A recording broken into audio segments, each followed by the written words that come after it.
বলছিল কেউ যে এই গালাগালি দেয়, কে গালাগালি দেয়, কেন গালাগালি দেয়? মোহনবাগানে তো গালাগালি যেত না। আমরা একবার করেছিলাম এই সারা মমতা একবার বার করে দিয়ে দিচ্ছিল আমাদের এই মোহনবাগানের ব্যাপার। আর মোহনবাগান এত বড় ব্যাপার ভাবা যায়, বিশ্বাস করুন আমি পাগলের মতো মোহনবাগানকে এত বয়স হয়েছে আমার, সেই এই মোহনবাগান দেখি পাগলের মতো ঘুরে বেড়াই সব জায়গায়। এবং মোহনবাগান একটা অন্য ব্যাপার, কিন্তু মোহনবাগানের মধ্যে সত্যতা দেখতে হবে। এই যে বসে আছে এই ভদ্রলোক কোনো বড় কথা বলেন না, এবং যা কাজ করেছে আমি তো বলবো 4 বার জিতেছে আমাদের দল, সবকিছু ওর জন্য হয়েছে, সবকিছু চ্যালেঞ্জ করছে। আমি বড় বড় কথা বলে লাভ হবে? একটা মানুষ কিভাবে লড়াই করে নিয়ে গেছে, কিভাবে চলে গেছে, আরে ভাবা যায় না। আরে সে চিন্তা করেছে, সে পাশে গেছে, মানুষের কাছে গেছে, এটা কোনো কথা আমি ভাবতে পারছি না। আর মোহনবাগানের একটা অন্য ব্যাপার, মোহনবাগানের কমিটি থাক, মোহনবাগানের হাতে টিকিট না থাক, মোহনবাগানের লোকরা যাবে। বিশ্বাস করুন আমি সব সময় ভাবি যে আমার জীবনের শেষ মুহূর্তে যেন আমি মোহনবাগানের জার্সিটা পরে থাকতে পারি। বিশ্বাস করুন আমি বলি আর এরকম অবদামি কেন? মোহনবাগানের কোথায় গাড়ি হবে?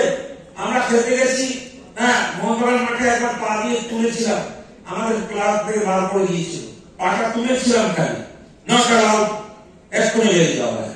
এইরকম ক্লাব, সেই ক্লাব পৃথিবীর কাছে শ্রেষ্ঠত্ব আছে, ভালোবাসা আছে, কেন নোংরামি করছি, কেন চেঁচামেচি করছি, কি দাদাগিরি করছি, কি করতে পারবে?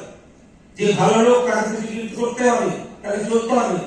দত্ত তো ভীষণ ভালো ভদ্রমূল, আমি বলছি নিজে ভালোভাবে চলে, কোনো জোরে কথা বলে না, কোনো গালাগালি কিচ্ছু না, কিচ্ছু বলে না।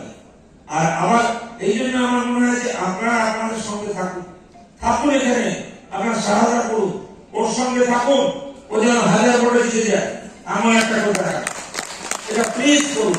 আমি বলছি এত ভদ্র ভদ্র সবকিছু, অনেক মাতব্বরি দেখলাম আমি, সারাক্ষণ মোহনবাগানের মাতব্বরি আমার ভর্তি হয়ে যাচ্ছে, ও বলে যাচ্ছে, আমার কাছে ঘুরবেন না, আমি ভয় পাই না। ওই একটা জায়গা মোহনবাগান দিয়ে আমরা বসি এবং ভালোভাবে চলতে পারি। মোহনবাগান কি সারা পৃথিবীতে কত লোক আমার বন্ধুরা বলে বিদেশ থেকে। তো এইখানে এত সুন্দর পরিবেশের মধ্যে আমাদের কাছে একটাই আবেদন থাকবে, আমি আপনাদের আবেদন করছি যে আপনাদের যারা আমাদের কমিটির মধ্যে আছে বা আপনারা যারা টিম করে রেখেছেন, মোহনবাগানের জায়গা যেটা পেয়েছেন, যারা এখানে নিশ্চয়ই আছে, তাদের কাছে আবেদন করব, আমার মনে হয় আপনারা যে প্রথমে দত্তকে জেতাবে, দত্তকে জেতাবে। আপনারা কেন বলছি, এবং ভালো একটা মানুষ সামনে পড়ে যাচ্ছে, আমার কি দরকার? আমি এখানে এসেছিলাম, আমি এখানে এমপি হয়েছি, আপনারা জিতিয়ে দিয়েছেন এত ভালো করে, ভীষণ গর্ব। কিন্তু খেলার মাঠের জায়গাটা আমার কাছে এত ভালো, আমি বিশ্বাস করুন করে চলে যেতে পারি না। এই জন্য মোহনবাগানকে ভালোভাবে করতে হবে, মোহনবাগানকে চলতে হবে, জিততে হবে।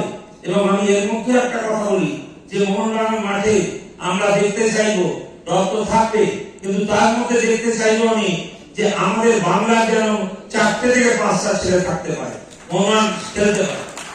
অস্ট্রেলিয়া কম, সবকিছু কম, নিশ্চয়ই দত্ত বলছিল করবো না, কেন অসুবিধা নেই, কারণ আমাদের ছেলেরাও তো কত খেলতে পারে, কত সুন্দর ছেলে আছে।